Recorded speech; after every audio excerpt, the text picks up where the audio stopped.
Hello, everyone. I hope you can hear me well. Welcome to the Chocolate Academy Zurich webinar. We're going to wait a few minutes until we see more people connecting.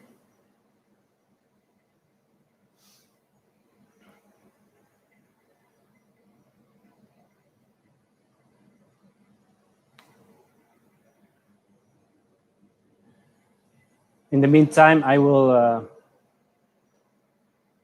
like to take this time to say hello to 22 people we already have online, and thank you for joining. Please feel free to add comments on the chat box below and tell me if you can hear me well.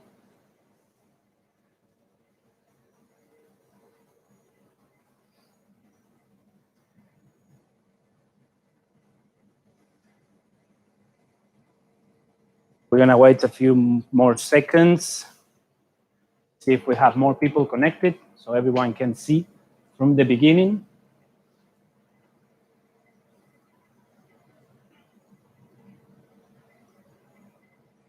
You don't see me yet. I will.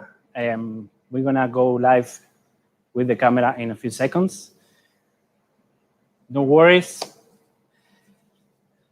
You can hear me. Perfect. Okay, I think we can start.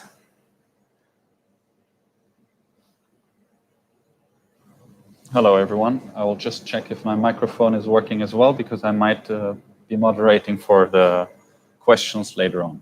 Everything is good, so we'll switch to Juan now.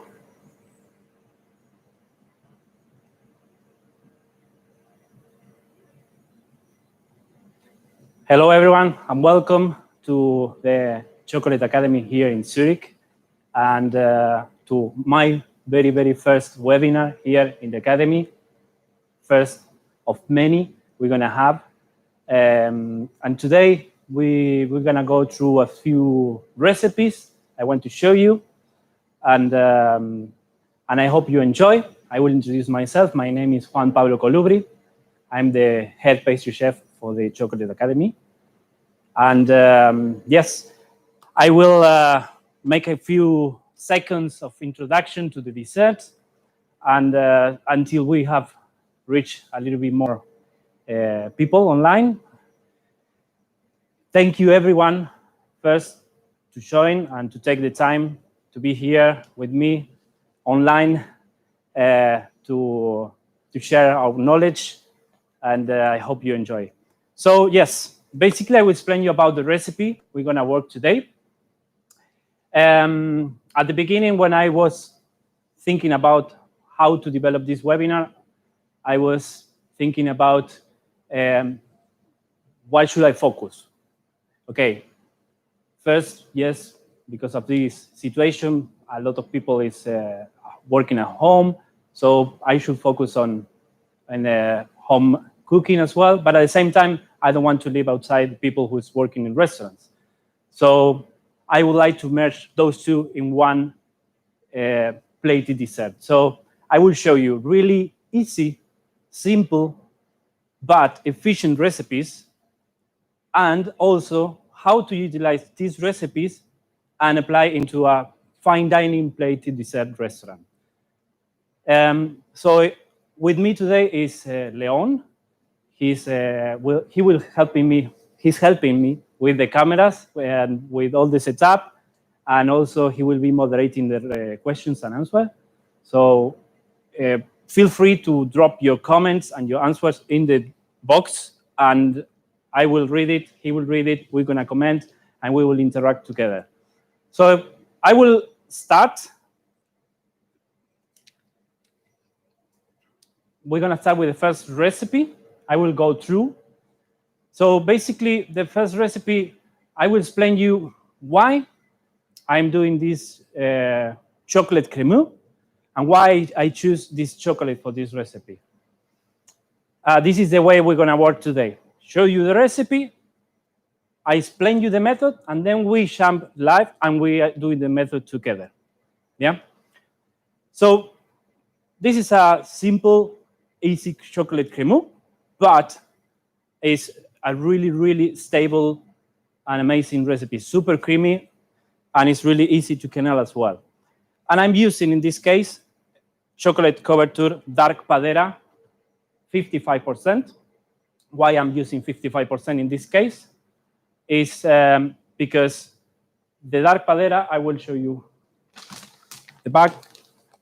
The dark Padera 55% is a new recipe, and also it has now a really hint of cocoa flavor. Yeah, this new recipe, it has that profile with cocoa flavor, but at the same time, still having that smoothness in mouth for a 55% chocolate.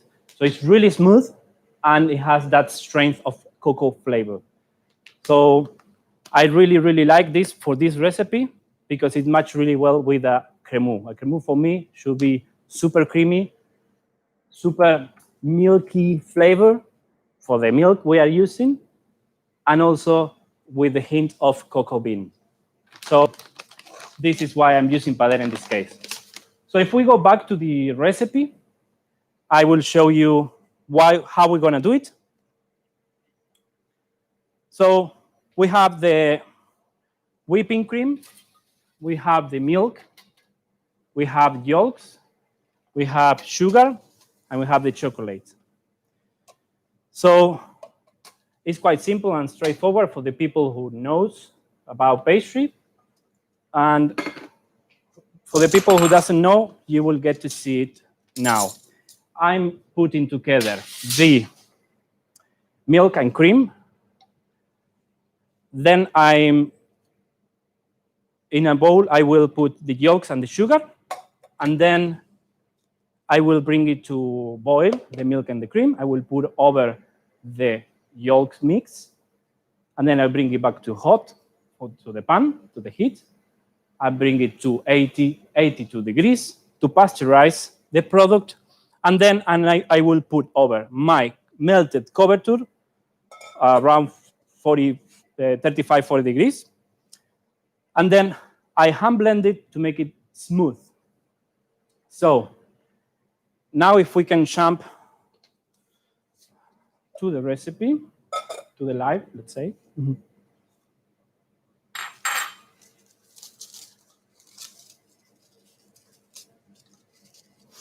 Okay, so as I said before, we have here the whipping cream. We have the milk all together in the pan.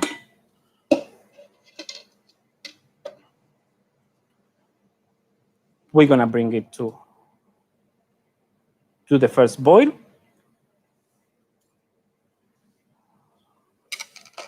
Then I have the yolks.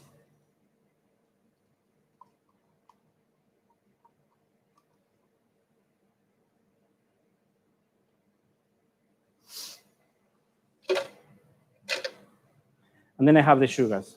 Here, attention for the people who knows about this, it's okay, but some people will not understand why I'm saying this. As soon we add the sugar into the yolk, we have to whisk straight away. You know why? It's because sugar likes water. Yeah.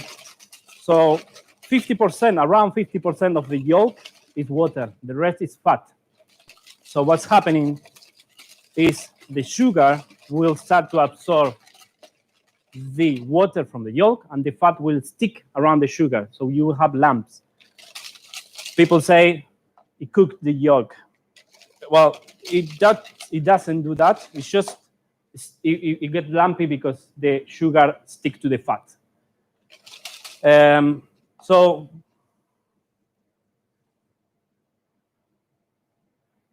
the cream, the milk and the cream is almost there.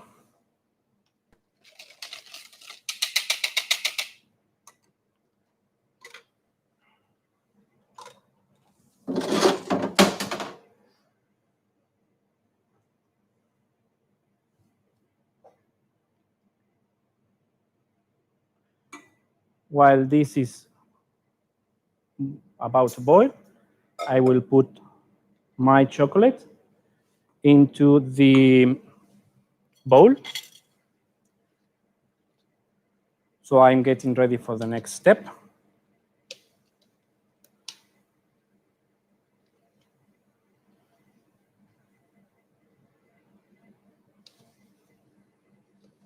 Once I finish the recipe, we can answer some questions. So feel free to start to add your questions in the chat box. Make your comments, and then we're gonna read through. So milk is boiling.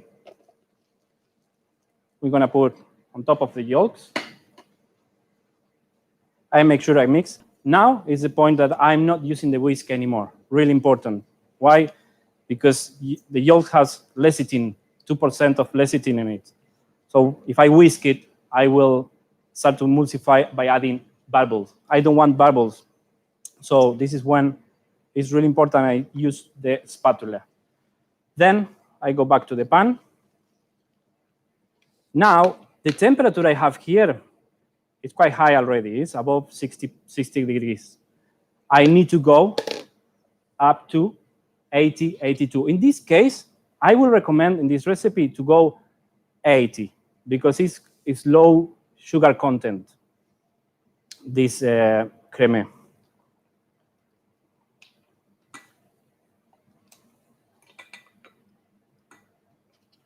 So if I have more sugar, I can reach higher temperature. Sugar will give resistance to the temperature to the yolks. So more sugar I have in my creme anglaise, more temperature I can reach. If I have non-sugar, 75 degrees is my limit. Above 75 degrees, I will have scrambled egg, and I don't want that. So because I know already this recipe, I know it works around 79, 80 degrees is my limit. If I go above, I will scramble it. I don't want that, yeah?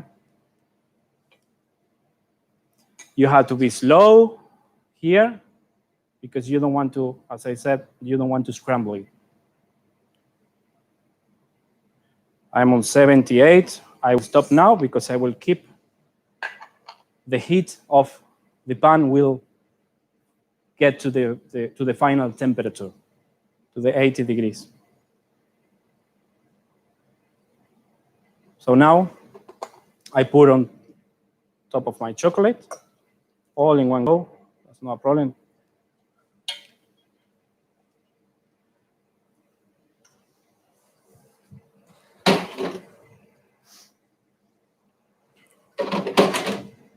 Cool. So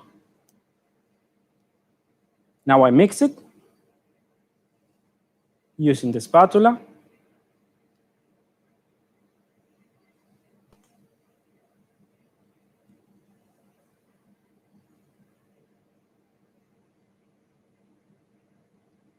And now I jump to the hand blender.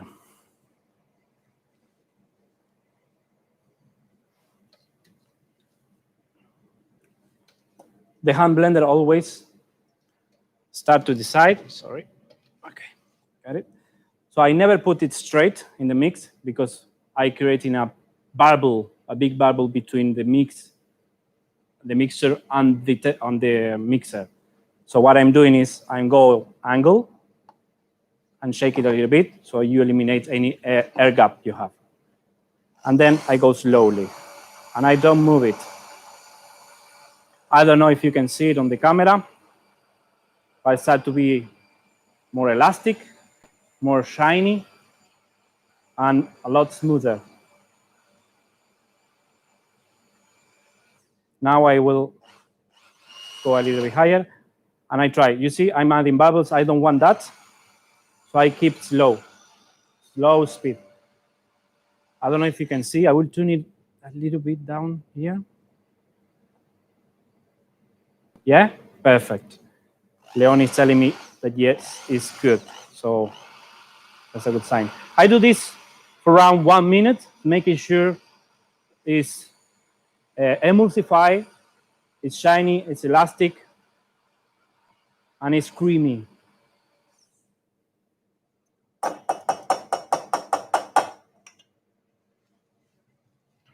Okay, so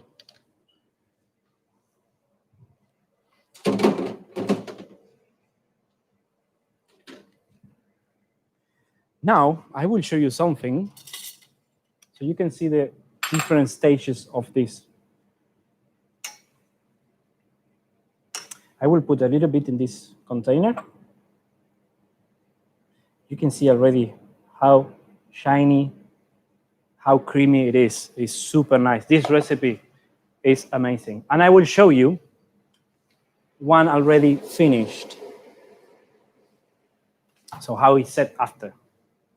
So this is the product already that's just made. So it's still liquid, need to crystallize. We need to leave it overnight. Always, if I'm planning a banqueting, if I'm planning to use in a restaurant or even in my house, I do it the day before. And I leave it to crystallize in the fridge overnight.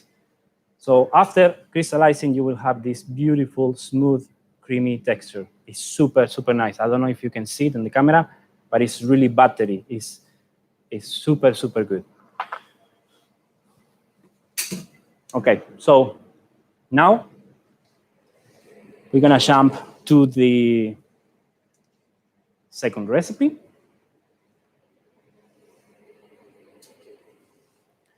But before, I would like to see the questions. So if you see something, Leon, you can tell me, and we can go together to the questions.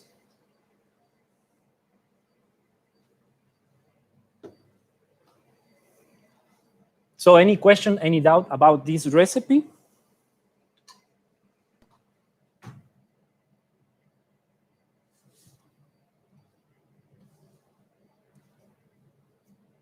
Okay, I don't see any questions. Okay, so no questions so far. I think everything was clear for everyone, but I will add some tips here. This recipe is super stable. It's great.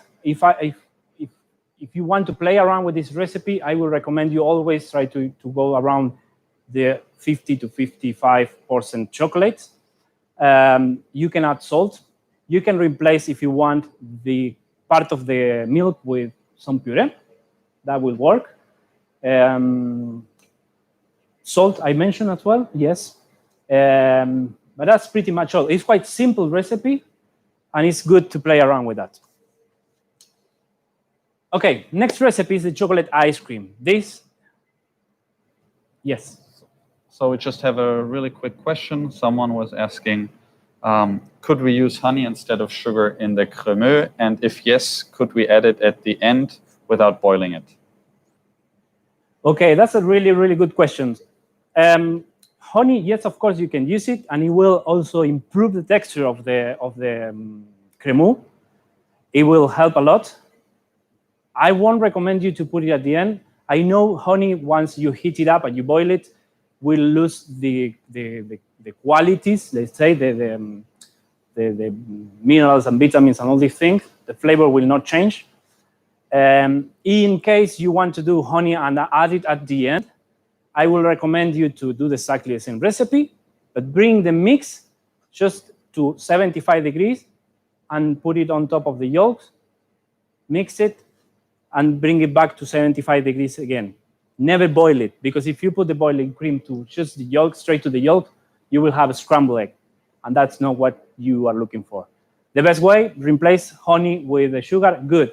It will be sweeter, because the sweetening point of the sugar, of the honey, is almost double, sorry, 40% higher than the classic sugar we use. So really important to have that in mind. Maybe reduce the quantity. That's a good thing to do. But yes, more questions? No? Good. Let's jump to the next recipe then.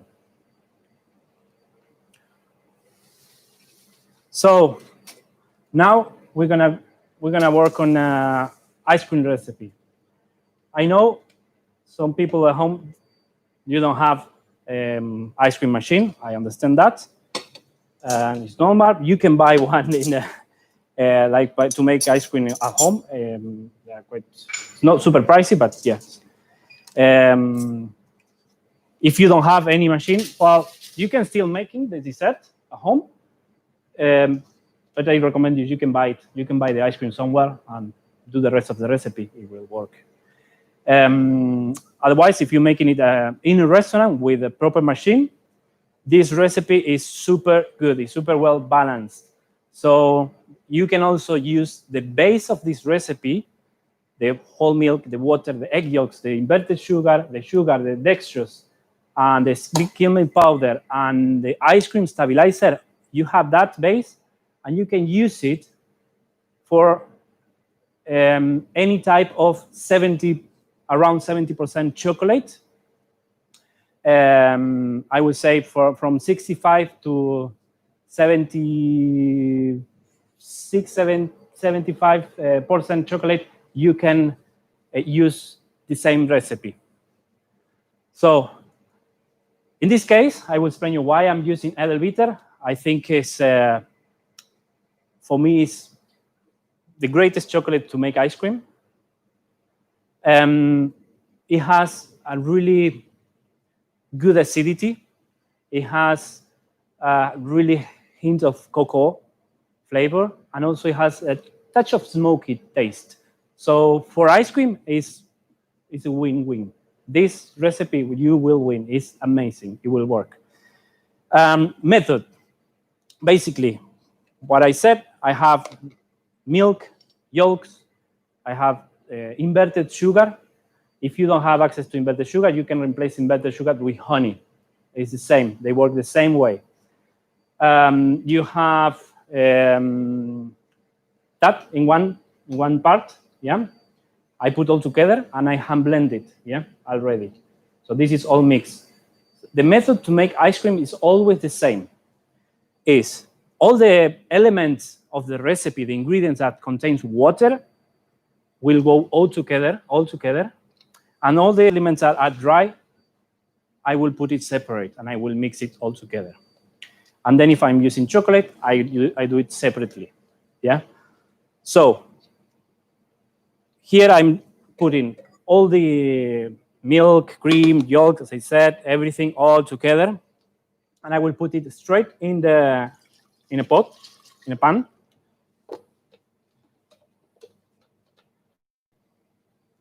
Sorry, this recipe doesn't have milk, cream, but yes, it's milk, water in this case. I will take it off the heat, but first, what I'm doing is I will hand blend it. Really important.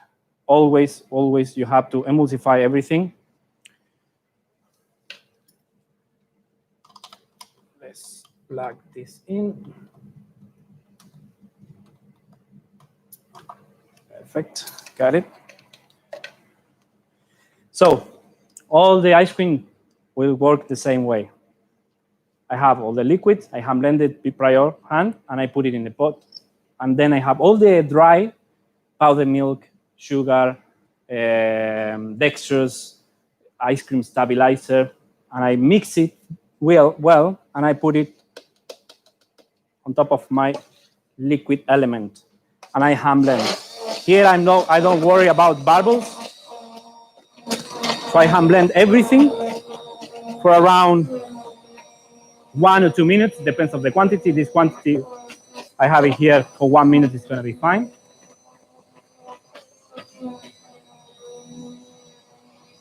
So by doing this, I ensure that all the dry extract will be completely dispersed in the mixture. And then on the side, I have my chocolate, my Edelbitter 70%. I don't melt it in this case because I'm bringing the mix to 82, and in this case I don't need to have it melted. I will melt it straight away with the remaining heat from the liquid. So here, again, it's quite similar. I'm bringing my mixture up to 80 degrees, 82 degrees maximum. So I ensure that I'm pasteurizing the product. Why I'm doing this? First of all, because I have yolks here. If I'm doing an ice cream base without yolks, I can go lower temperature because everything I'm using here is already pasteurized.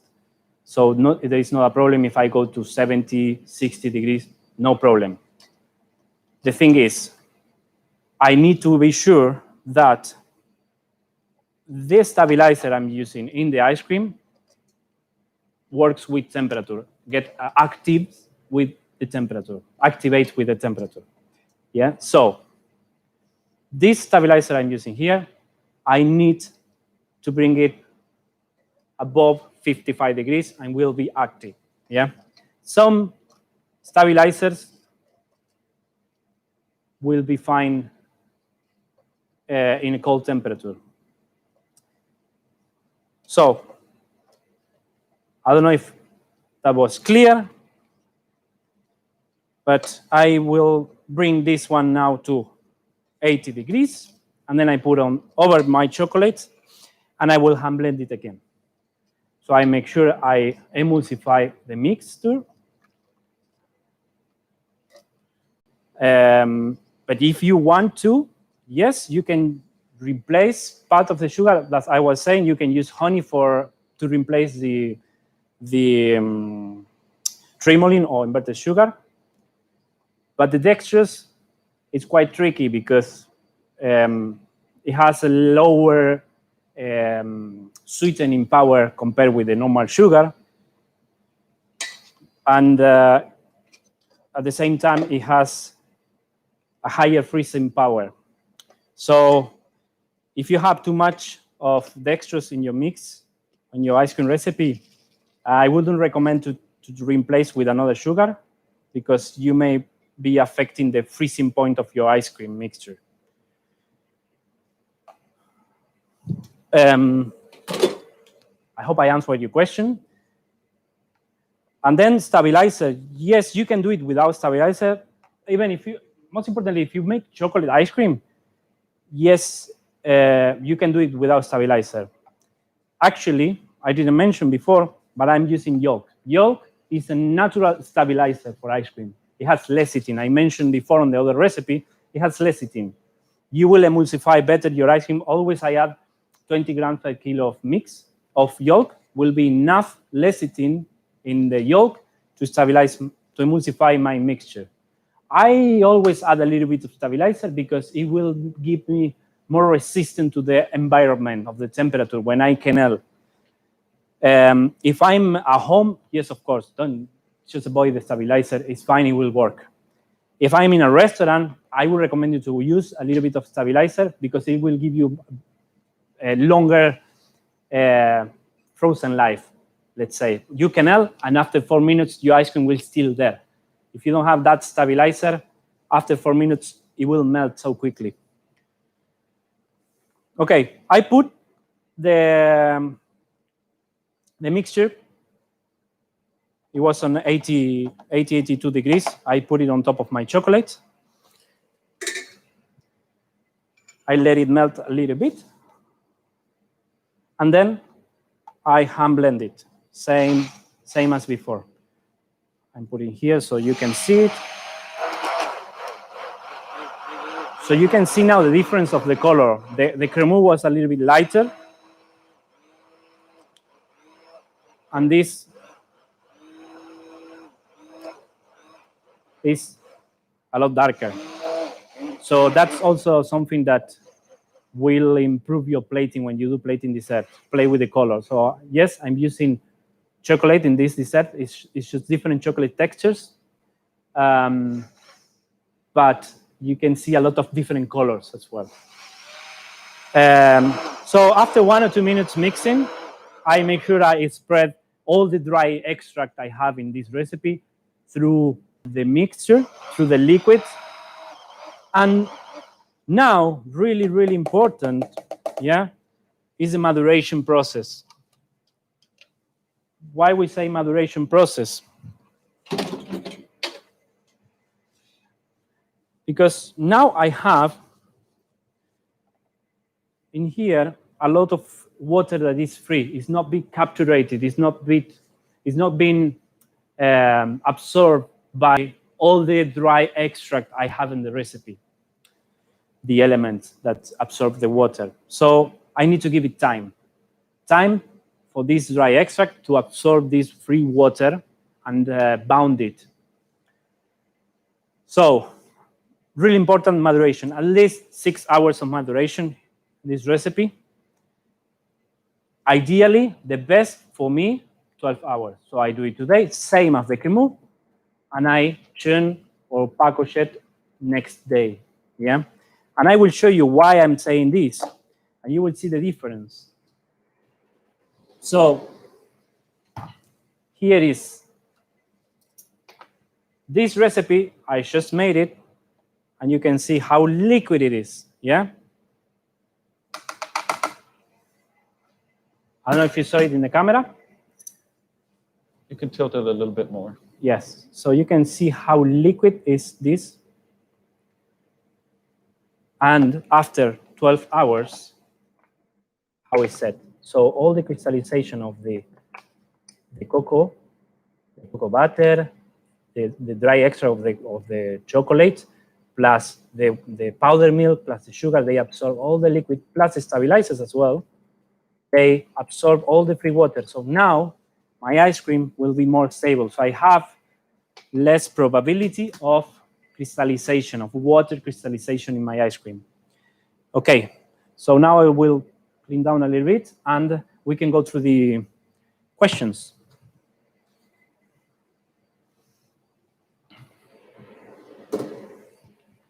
Yes, so there were 2 questions. The first one was about making essentially an ice cream without eggs. So the question was, can we replace the eggs? And in that case, would the recipe remain the same? Yes, of course. Actually, 95% of my ice cream recipes doesn't contain egg. I always use egg when I don't want to say egg. I want to say egg yolks, because we don't use the white egg for ice cream making. So I use yolks only when I do chocolate ice cream. I recommend it. You can avoid it. That's no problem. The result is going to be slightly different. Because I love making ice cream and I like to have the best result. So that's why I put in a little bit of egg yolk and a little bit of stabilizer. If you want to make it simplify the recipe and make it at home or make it in a restaurant like with more natural ingredients or more vegan style, yes, of course, you can replace the yolk. You can avoid the yolk. It's not going to be a problem. In that case, you avoid the yolk. I will increment a little bit more stabilizer, just for the fact that you need to emulsify it better. Yeah. Any more questions? So there was one more question regarding the percentage of sugar in the ice cream recipe. I don't believe you know it by heart, so I will look it up at the end, and then we'll reply by that at the end. The percentage of the sugar in total is around 18%.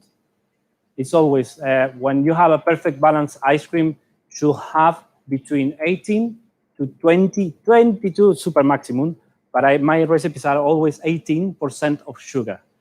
That's, yeah. All good? No more questions? Okay, we're gonna jump to the next recipe.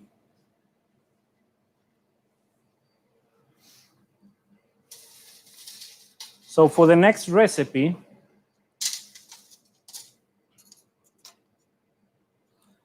I don't see it on the screen. You put it already, right? Okay, thank you.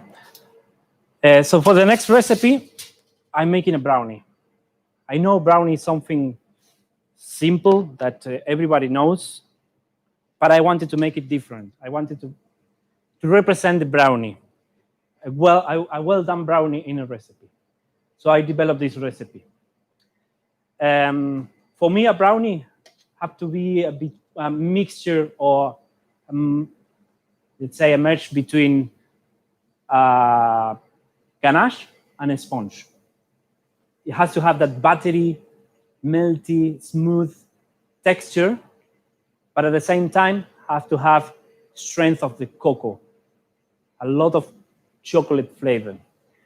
So that's why I create this recipe that has a really good quantity of butter. And also I'm using black cebulle, 83%. So, sorry, I'm gonna melt it a little bit because it's quite hard.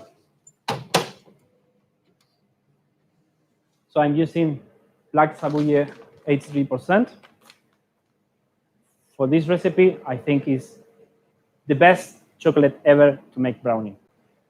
Believe me, it has. It's really smooth, so its mouth is super smooth, but also it has really strong chocolate flavor. So I'm using that chocolate, and I replace part of the sugar. Sorry, maybe it was too noisy. Replace part of the sugar with cane molasses. This is a product that in Europe is easy to find. In UK, they call it treacle syrup, dark treacle syrup.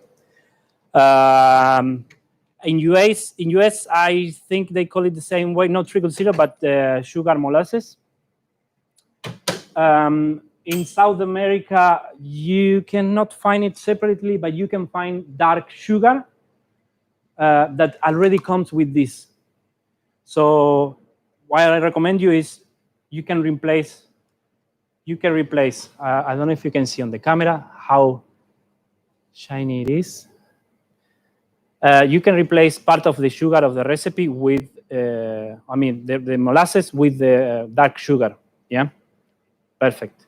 You see how shiny it is. And also, why I'm using this sugar? Just because it kept, bound, and retained the water. So it will give you a lot more moisture to your cake. So it's really good for that. It will enhance the color of your brownie. And also the flavor, the addition of the flavor is amazing. So, because normally we use just classic normal sugar for everything, and I think we should play around with different type of sugar which we have in the market. This sugar will give you another profile to your brownie. So, again, as I mentioned before, I'm not using crazy big machines and complicated things. I'm using just a whisk and a bowl. Yes, I don't like to whisk the brownie when I do the egg mixture, because that when you bake it, it will souffle like really uneven on the surface. So here I have icing sugar. You can replace the icing sugar for normal sugar. It's fine. It just will change, I think, for me, the texture on the top of the brownie will be completely different. That's why I use icing sugar. So what I do is I put all the eggs with the sugar all together, and I mix straight away, yeah?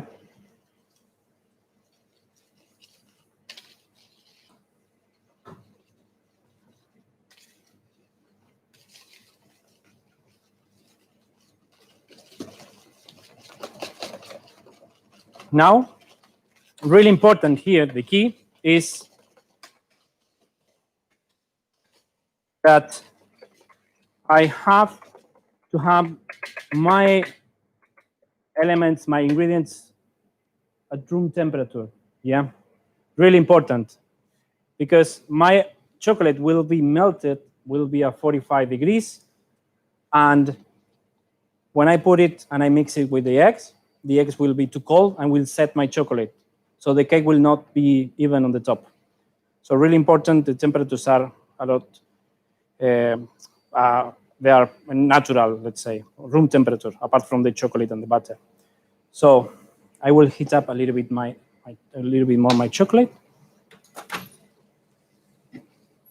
So Juan, while we're heating up the chocolate, can you please just answer another question. Yes. Helen Tres was wondering if it's possible to supplement muscovado for the treacle that you used. If I can replace, sorry, the muscovado. I mean, you mean this the sugar molasses? Yes, with treacle. Actually, what I'm using here is treacle. I bought it. So yes, it's exactly the same thing. Treacle and the sugar molasses are the same thing. You can replace it, no problem.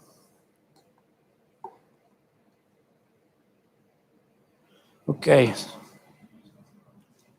If I can use muscovado instead. Yes, you can use any type of sugar that contains moist, a lot of moist. You can also replace with honey if you want. No problem. You will have the same results. So what I'm doing here, my chocolate is already on 45 degrees. I put the eggs, the sugar, icing sugar, and the molasses all together, and you can see now, I will put the camera, how the color changed already, yeah? Just with the molasses, yeah? I don't know if you can appreciate that. Good, perfect. So I'm just whisking a little bit, just to make sure I combine all the ingredients.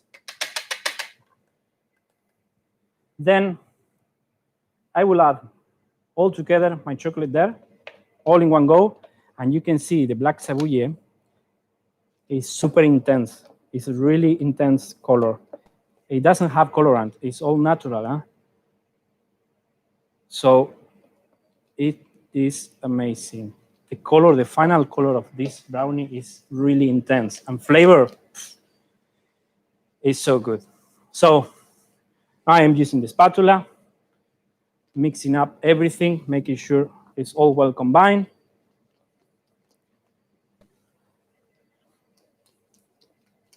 You see the color, huh? It's super dark, super intense. It's really nice, yeah? You can see here.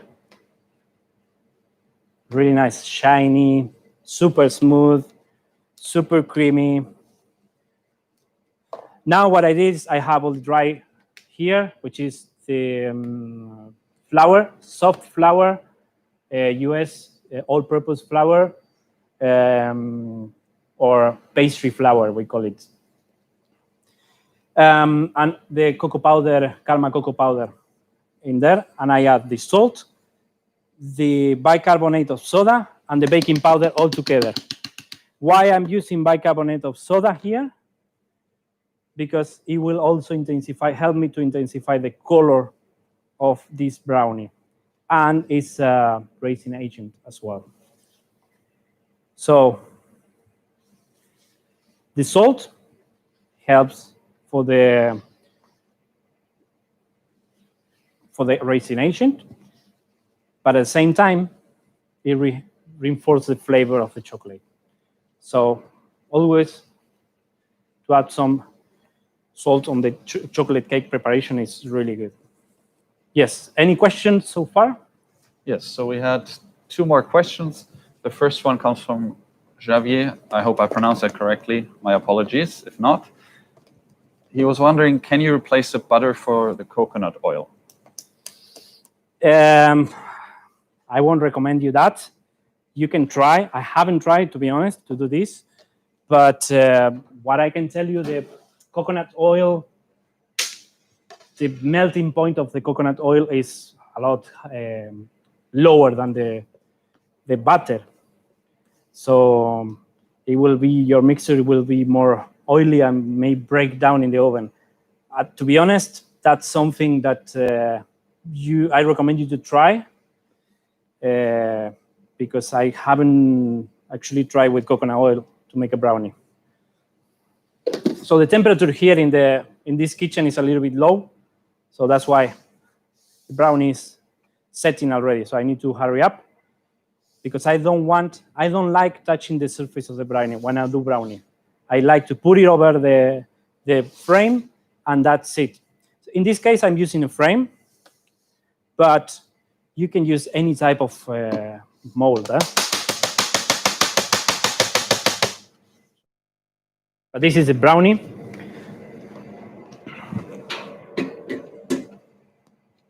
So what I'm showing, I will show you now is the final product. So what I'm doing is I'm baking this for 175 degrees for about 15 minutes, no longer than 15 minutes because you will have a cake. And the brownie should be humid, should be moist inside. So really important, don't overcook the brownie. The temperature, the core temperature of the brownie when it's final should be around 78 degrees. So it's really soft. It's really creamy. So I will show you. I have one here. So we have another question, which is about gluten-free flours, and wondering if we can, if we can use it in the brownie instead of the regular flour, and what about buckwheat flour in particular? Yes, buckwheat flour. Yes, I think both.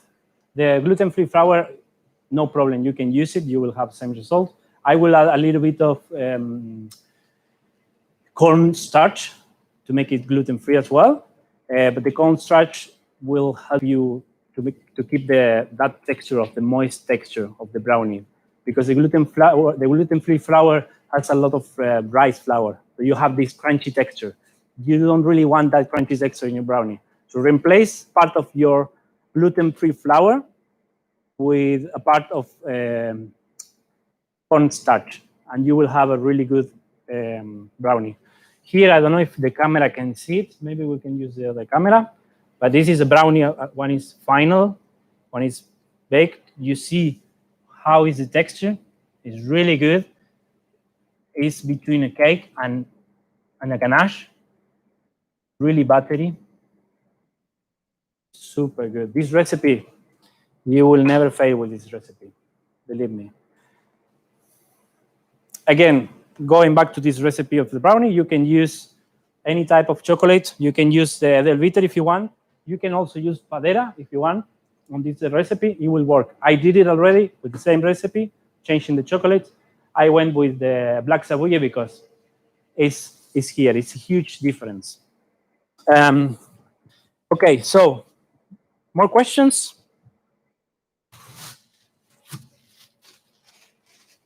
Not for right now. No? Okay, we're going to jump to the next recipe, which is the caramelized hazelnut.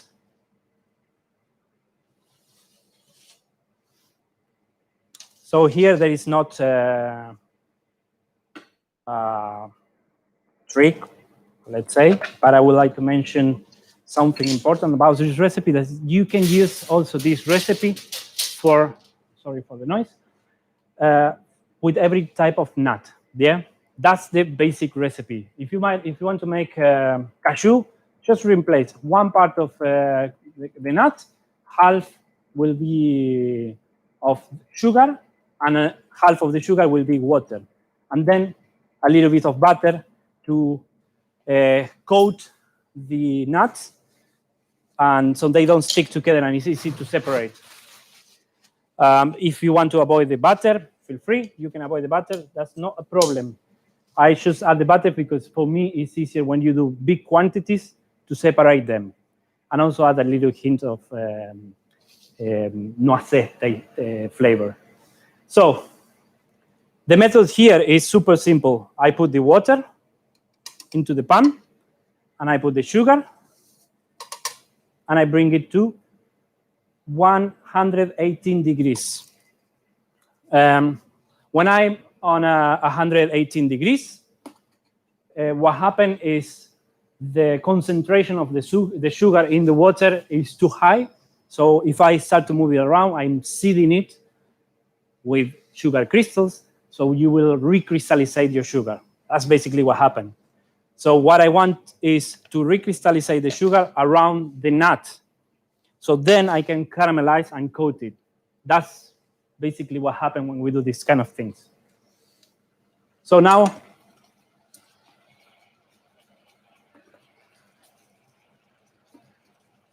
this one starts to boil. I don't know if you have any question. in the meantime? Yes, there was another great question from Eddie P. He was wondering if you could explain why you put baking soda in that recipe for the brownie. Yes, for the color. Just because the baking soda, when you do, I will give you an example. You do a chocolate cake without baking soda, and the color of your cake will be lighter. You add a little bit of baking soda, and it will be darker. So that's why I added this. And that's for one of the reasons. The other reason is the racistration. So baking soda plus salt equal baking powder, more or less. So I'm using baking powder and a little hint extra of baking soda. So now I am on 118 degrees. I add the hazelnuts, and I start to move around. What's going to happen is the concentration of the sugar in the water will be too high, so it will recrystallize, and all the sugar will recrystallize around the hazelnuts in this case. So they will be covered with sugar. No more questions? We have one more question. Okay. Which is about the brownie.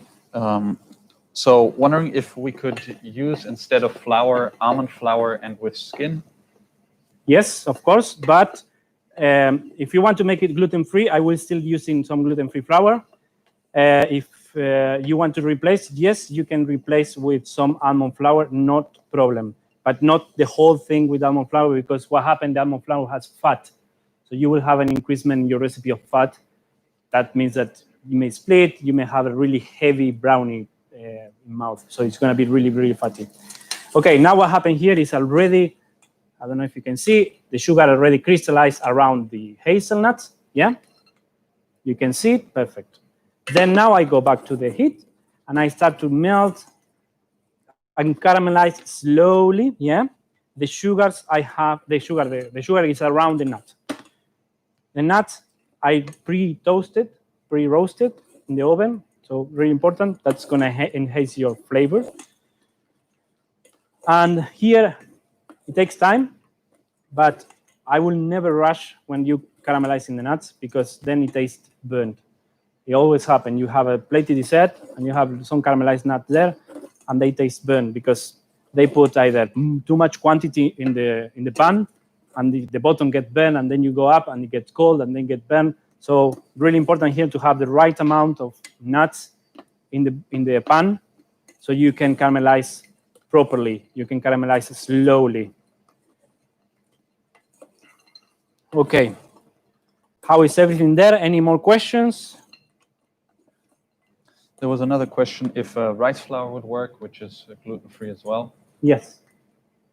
Yeah, it will work, but again, what happened with the rice flour is that it has that grainy texture. So when you eat it, you will have that texture in your mouth. So if you really want to make it gluten-free, I would recommend you to use a little bit or one part of the almond, sorry, the corn starch. Yeah. So that will help you with the texture of the brownie, because corn starch is really smooth in the mouth. So this one starts to caramelize already.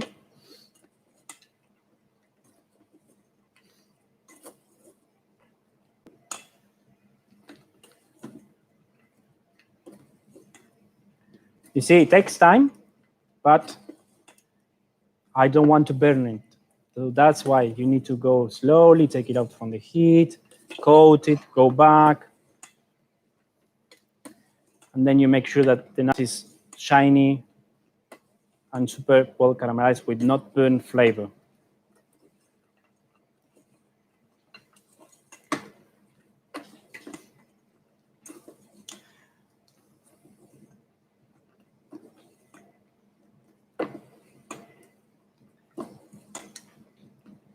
Okay, it's almost there, almost there.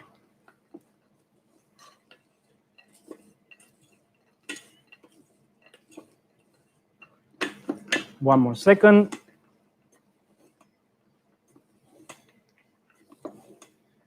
All good, Leon, there? Any more question? No? Yes, there was one question if for the exact amount of cornstarch that you would recommend. I mean, I think that's probably very difficult to say. It really, whenever you change a recipe, you have to play with it a bit more. So how, yeah, is there a general rule? How much cornstarch would you use instead of the flour? That's a really good question. That in this case, I will play around with a little bit to have it the right texture. I think I will start with maybe 20% of the full amount of flour. I will replace with cornstarch. So as you can see here, it's super shiny. I don't know if you can see on the camera. I put the butter so it's easier to separate. So I will leave it like that. And I will leave it to cool down. So then for the plating will be perfect. Next recipe. Any questions so far? No questions, no new questions now. I think that was a great response. Yeah, like Juan said, it's really, I think it's a good starting point, but it's very important to play around, especially for the textures. It's not quite that easy. Yes, exactly. Okay, so next recipe. If we can put it, I don't know if it's, I don't see it on my screen, but yes, basically what I'm doing here is tuile, chocolate tuile, super simple, but super effective as well, like all the other recipes. I'm using butter, I'm using orange juice, I'm using demerara sugar. As I told you before, I like to play with different type of sugars because they will give me different texture and flavors. I'm using icing sugar. I'm using a little bit of butter, flour, and a little bit of CARMA cocoa powder, yeah? So it's quite simple. The method here is I have to heat it up and bring it to 90, 80 degrees, the butter with the orange juice, and I use that temperature to melt and dissolve all my sugars, yeah? Now, it's super easy, this. And then once I reach that temperature, the 80 degrees, I will put on the flour and the cocoa powder and mix it, leave it to set overnight, and then spread and bake it. Super easy, yeah? And super effective. So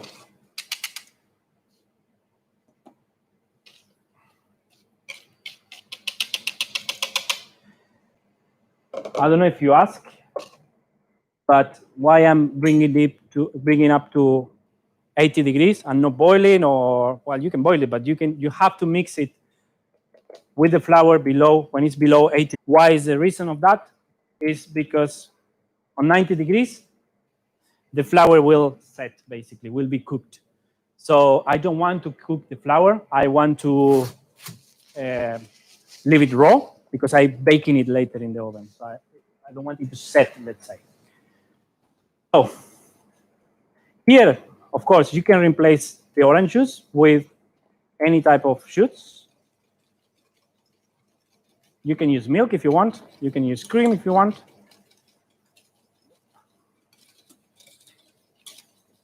I'm using orange juice because it will give you a nice hint of acidity to the tuile.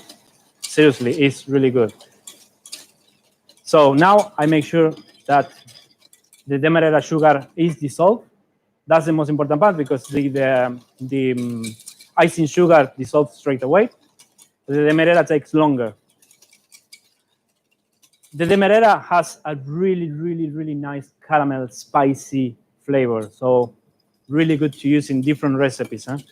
Really good. So now I have it on the temperature I want it.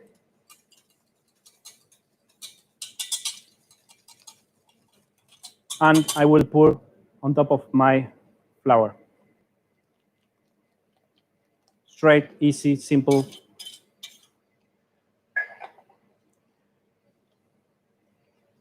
Mix it. And this tuile, you're going to spray it really thin in a silpat and bake it for about 7, 5, it depends how thin you spread it, up to 10 minutes can be, until it's completely crunchy and dry. I will show you the final product.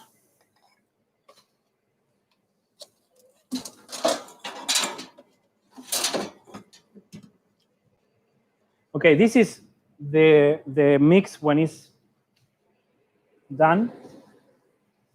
And then I will show you after overnight how it looks. So this is, you can see it's completely, not completely liquid, but still liquid. And then after overnight, you will have this texture, really buttery. Okay. So what I'm going to do is I spread this one because I need to leave it to set.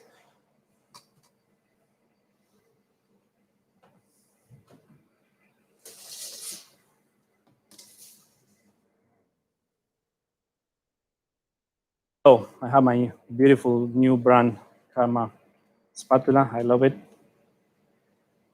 And I will show you how to spread thin.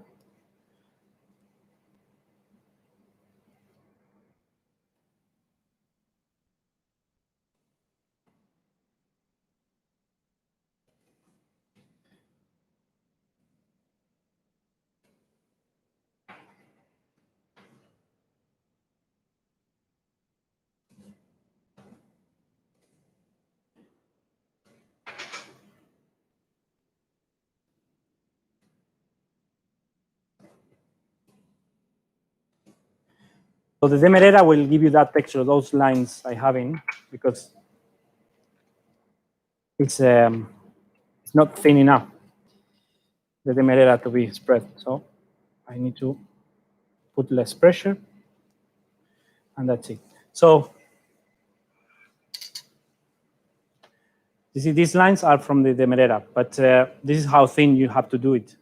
Then I put in the oven for around 7 minutes, 180 degrees, and I will show you how it looks after cooking. It's super nice and crunchy texture.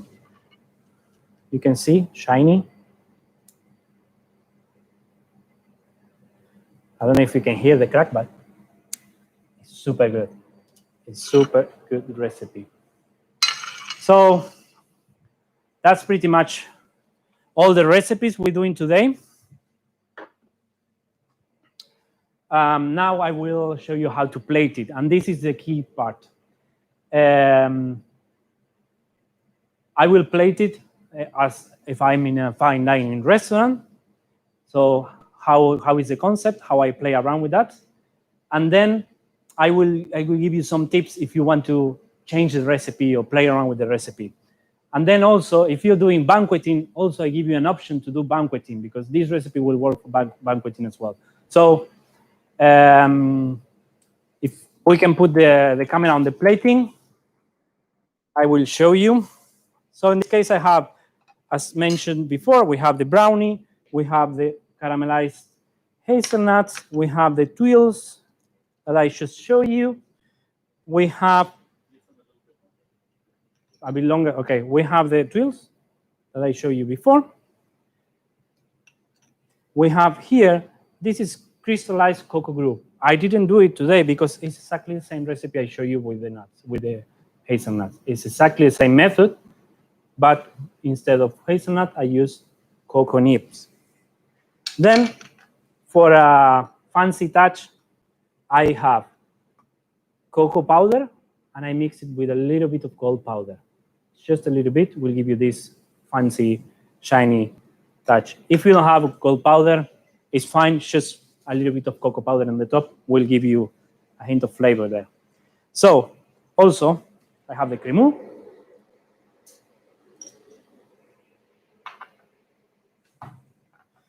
And the ice cream that I already passed it through the pacochette. So let's play. Let's plate it. So first, I will put some of the brownies in the base. I will put 2 to 3 pieces like this. Perfect. So always when I'm plating a dessert for a restaurant, of course it needs to be super nice, but I think how the customer will eat it. And that's the most important part. If I put all the dessert in one, I mean, the mousse in one side, and at the end I put something else, the customer will find it unbalanced. So in order to have it really well-balanced dessert, you have to spread the elements through the plate. So the customer can play around. Every single spoon will have all these textures. So now we're going to put a little bit of the cocoa nibs to add a hint of flavor as well, but at the same time, crunchiness. Can you see well in the camera? I'm assuming yes. Then we're going to put a nice kernel of, I'm going to heat up the spoon a little bit, of the cremeux. Perfect.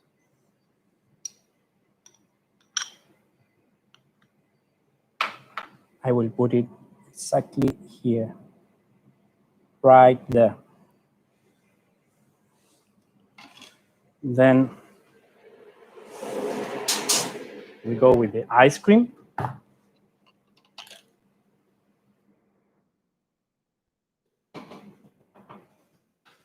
One beautiful kernel of Edelbitter 70% ice cream.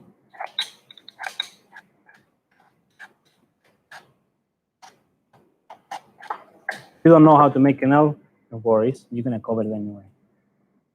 Okay, kernel there. So you can see now I have a lot of colors there. Huh? I'm using chocolate, but you have all different textures of colors already there. Then to add some different flavor there, I'm using the hazelnut. Again, here you can replace the hazelnut for any kind of nut. Add some crunchiness. You can see already how I play with the plate. It's all around. So every spoon will have different touches. And then in this case, I'm using banana. So I cut the banana. I will show you now with a cutter. So it looks super nice.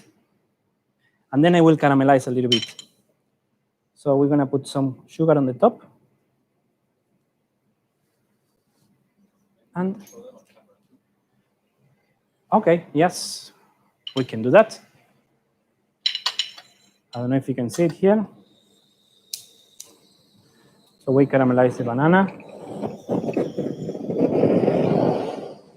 Sorry for the noise.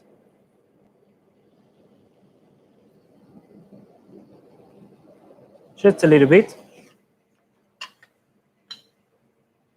Perfect. And we put the banana there, here, here, and another bit here. Perfect. And then fill.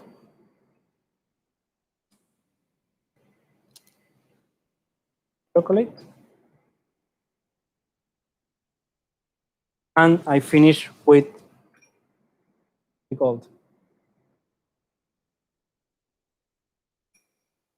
Okay, here is one of the desserts.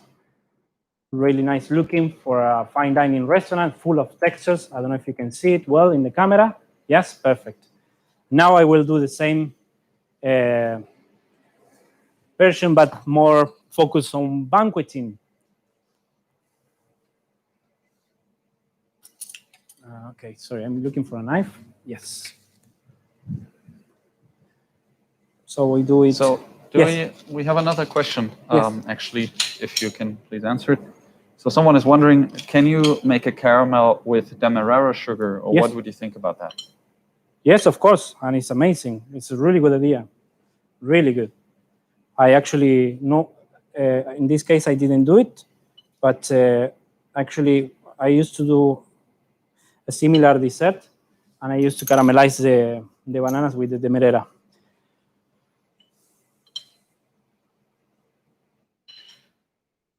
So any more questions? Yes, there's another question from Helen. She's wondering what other fruit combinations or flavor combinations, yes, well, particularly would you recommend? Yes, exactly. I was about to say that.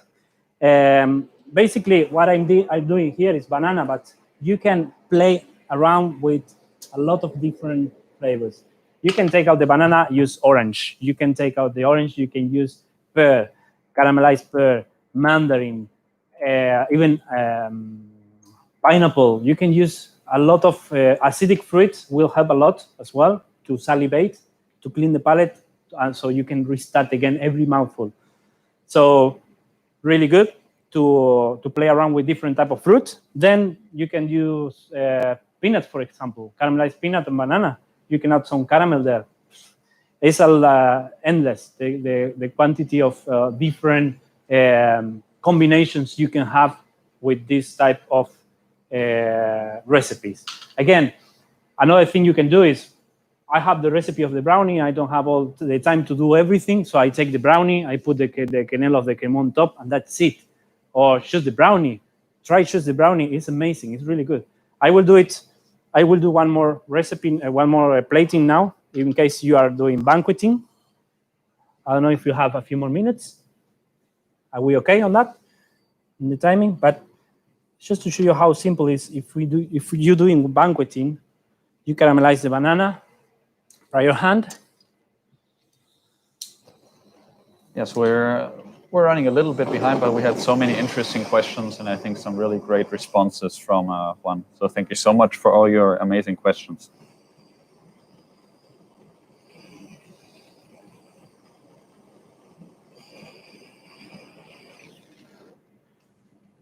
Okay. So I'm putting some banana here. Well, and I finish with some crunchy hazelnut. And I can avoid the ice cream here. That's not a problem. And some touch of the glue, crystallized cocoa glue. And you can put the twill on. Bang. You have a banqueting plated dessert. Easily done. Super easy. So two desserts, two versions, same recipes. You can play around with that. So I don't know if you have more questions. The ice cream is melting already. But yes, I would like to thank you all. Sorry. Leon, you can, maybe you can share the next dates, or I don't have access to the screen here. I don't know what's happening. But next, in 2 weeks, we have another webinar. I think the date is 13, right? Can you confirm with me? Yes, the 13th is the next webinar. We're going to talk about Bûche de Noël. We're going to make a presentation, a different version of variation of a Bûche de Noël, a classic preparation. So I hope you can join to that one. It's going to be for free as well. That's in 2 weeks' time. Then we have another one in collaboration with Stefan. We're going to do some spread recipes. So I hope you can be there. Also, I invite you to follow us on Instagram, Facebook. So please, that will help you to be in touch of what's happening in the academy, what's happening with CARMA, to be aware of all these things. I think it's a great, amazing tool we implement in the academy, and I hope you enjoy, and I hope to have a lot more in the future. So I will say maybe a few more questions if you have. If not,